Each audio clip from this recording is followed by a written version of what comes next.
우리가 아무래도 말하기 훈련이라는 제목으로 100일을 보내고 있잖아요.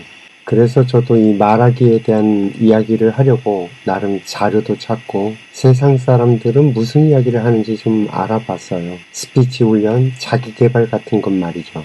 요즘 유행하는 스타일의 강의도 찾아서 보고 말이죠. 어떤 것들은 고개가 끄덕여지기도 하고 어떤 것들은 아니 저걸 왜 싶기도 하고 어떤 거는 야 그런다고 그게 되겠냐 싶기도 하더라고요. 그러다가 문득 드라마 나의 해방일지 생각이 났습니다. 이 드라마를 보신 분들이 계실까요? 그 한때는 경기도 사는 사람들에게 엄청나게 회자가 됐던 드라마였죠. 회사 동료가 여자 주인공인 연미정에게 묻습니다. 근데 그 사람 어디가 그렇게 좋아? 연미정이 대답을 하죠. 그 사람은 껍데기가 없어. 말하는 사람을 보면 껍데기만 잔뜩 있어. 그거를 벗기고 진짜를 보려면 시간이 엄청 걸려. 평생을 봐도 모를 때도 있고. 근데 그 사람은 껍데기가 없어 합니다. 저는 이 장면이 꽤 오래도록 기억에 남더라고요. 나의 껍데기는 과연 뭘까 하면서 말이죠. 근데 이 세상에 껍데기가 없는 사람은 없습니다. 오히려 양파 같죠? 까도 또 나오는 양파. 이게 사람의 본 모습입니다.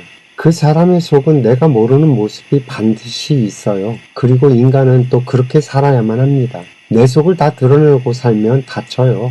이건 나를 지키는 에너지라서 함부로 해체시키면 오히려 큰 코를 다칩니다. 누구에게도 내 속의 알맹이는 절대 드러내지 마세요. 그래서 저는 이 껍데기는 당연한 거라고 생각을 합니다. 우리는 이 껍데기를 뒤집어 쓰고 살아가는 존재들이고요. 어제 우리는 설득하려고 애쓰지 말라는 이야기를 했습니다. 오늘 이야기는 바로 유혹하려고 애쓰지 말라는 이야기를 좀 해보려고 해요. 물론 유혹을 해도 됩니다. 다만 인과의 사슬을 따라오는 결과조차도 내가 수용을 해야 한다는 거예요. 우리 인간의 소유욕은 그 뿌리가 깊습니다. 우리의 영혼은 행복해지고자 하는 욕망 덩어리입니다. 행복을 향해 있죠. 그런데 어떻게 해야 행복해지는지 방법을 모릅니다. 그래서 이런저런 생각들을 만들어내죠. 생존을 위한 필요는 소유를 만들었고 이 소유의 욕망은 이유도 근거도 없이 확장이 되었습니다. 사실 그 유혹의 뿌리는 행복에서 시작이 됐는데 가지는 소유로 뻗어나간 셈이죠. 유혹의 역사는 정말 오래됐습니다. 성경에서는 아담과 이브에서 유혹이 시작되는 거니까 인간이 출현을 하고 이미 유혹은 시작이 된 겁니다. 그렇지 않나요? 저는 여성들이 하는 말 가운데 가장 혐오스러운 말이 있어요. 자기는 가만히 있는데 남자들이 들러붙는다고 말하는 거예요. 속으로 쌍욕을 박아버리죠. 미친년. 나는 가만히 있었다고 하는데 그런 법칙은 존재하지 않아요. 이 대자연이 운행되는 법칙이 인과의 법칙이라고 말씀드렸잖아요. 가만히 있는데 남자가 붙는 일은 벌어질 수가 없다는 거죠. 내가 예쁘게 보이기 위해서 화장을 하고 옷을 차려입고 사람들을 쳐다보고 눈빛이 발사되고 하는 그 수많은 요소들은 남자를 끌어당기고 있다는 거죠. 어떤 놈이 눈탱이 맞는지는 몰라도 그 불특정 다수들에게 유혹을 했다는 말입니다. 제가 이렇게 말을 하면 자기를 가꾸는 것도 죄가 되냐고 항변을 하겠죠. 여성분들은. 아니 제가 자기를 가꾸는 게 잘못됐다고 말하는 게 아니잖아요. 자신은 가만히 있었는데 남자가 꼬였다고 말을 하길래 이런 법칙이 있다는 것을 설명하는 건데 그렇지 않나요? 나를 꾸미면 벌이 날라드는 건 자연현상이라는 거죠. 아무 짓도 안 한 게 아니라는 말입니다. 나를 꾸미는 짓이 벌을 불러들인 결과를 만들었다는 거죠. 그리고 저는 이런 말을 한다는 것 자체가 자기 과시고 또 다른 유혹이라는 생각이 들 때가 많아요. 그러다 보니 저도 모르게 미친년 소리가 툭 하고 튀어나오는 거겠죠. 이 이야기에서 뭔가 보이고 느껴지는 게 있나요? 이 스피치 강의에서 경청훈련이라는 게 있더라고요. 얼핏 보면 저희 인생학교에서 제안하는 그 듣기훈련 100일 프로젝트가 연상이 되죠. 그러면서 내용을 보면 첫 번째 상대방의 말에 집중을 하라고 합니다. 그러면서 눈을 맞추고 이 눈을 맞추는 것도 조절을 해야 한대요. 상대방이 부담스러울 수 있으니 적절하게 말이죠. 그리고 자세도 상대방의 말을 경청하고 있다는 느낌을 받을 수 있게 팔짱을 끼거나 다리를 꼬지 말고 몸을 상대방 쪽을 향해서 약간 기울이면서 대화 도중에 스마트폰이나 시계 같은 걸 절대 보지 말고 하는 식으로 아주 디테일하게 가르칩니다. 그러면서 또 상대방의 말에 추임새를 넣어주래요. 아, 그래요? 아, 그렇군요. 아, 진짜요? 맞아요. 하면서 적절하게 맞장구도 쳐주고 고개도 끄덕여가면서 이 비언어적인 피드백도 하라고 합니다. 그리고 대화 도중에는 아주 적절한 질문을 던져서 상대방이 계속 대화를 이어나갈 수 있도록 유도를 해주라고 하더군요. 여러분들은 어떠세요? 제가 하는 설명을 들으면서 어질어질 하지 않나요? 저는 이 이야기를 듣고 가만히 생각을 해봤어요.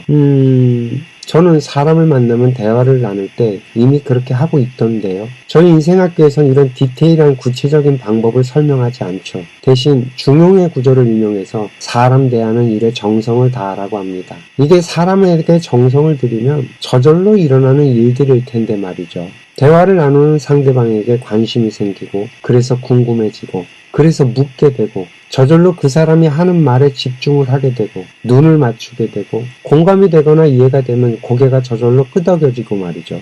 이야기가 재밌고 고조가 되면 저절로 맞장구도 치게 되고 그렇지 않나요? 이걸 따로 배워야 하는 일인가 싶습니다. 그래서 순간 껍데기라는 대사가 생각이 났어요. 야, 이런 것도 기술로 배워서 한다면 그걸 상대방이 못 느낄까 싶어집니다. 인간의 센서는 놀랍도록 예민하고 정교합니다. 상대방의 진심을 온몸으로 느끼는 센서가 부착되어 있어요. 누군가와 정말 질펀하게 대화를 나누고 돌아오는 길에 문득 허무하다는 느낌을 받아보신 적이 없을까요? 같이 있을 땐 정말 유쾌하고 즐거웠다고 생각이 들었는데 막상 돌아오는 길에는 허탈해지는 그런 경험 말이죠. 이건 아마도 나의 센서가 나에게 알려주는 신호인지도 몰라요. 남는 게 없었다고 말이죠. 정말 테이블이 흥건히 젖을 정도로 쏟아냈던 우리들의 대화가 내 영혼에 남는 것이 하나 없이 에너지만 잔뜩 쏟아내고 돌아가는 길에 느끼는 그 감정이 그 허탈함일지도 모르겠습니다. 우리가 인간을 어떻게 대해야 하는지 기준이 서 있지 않으면 저런 말하는 기법조차 배워야 하는 상황도 생기는구나 하는 생각이 들었습니다. 그런데 이런 건 절대 배워서 해결되지 않는다는 거죠. 상대방도 센서가 있어서 느낀다는 거예요. 껍데기로. 오히려 우리가 삶의 기준을 바르게 세우면요. 그래서 내 생각의 길이 만들어지면 나에게 들어오는 모든 정보를 통해서 스스로 길을 찾아가게 된다는 거죠. 그렇게 찾아낸 나의 방법은 진짜인 셈이고요. 그 진짜는 상대방도 느끼고 알게 된다는 겁니다. 이런 걸 우리는 진정성이라고 부르고요. 이해가 되시겠어요? 그래서 저희 인생학교에서는 인간이라고 하는 근본을 보고 그것을 이해하고 작동하는 원리를 이해하면 방법은 스스로 찾아진다고 생각을 합니다. 왜냐하면 우리가 처해 있는 환경은 전부 다 제각각이니까요.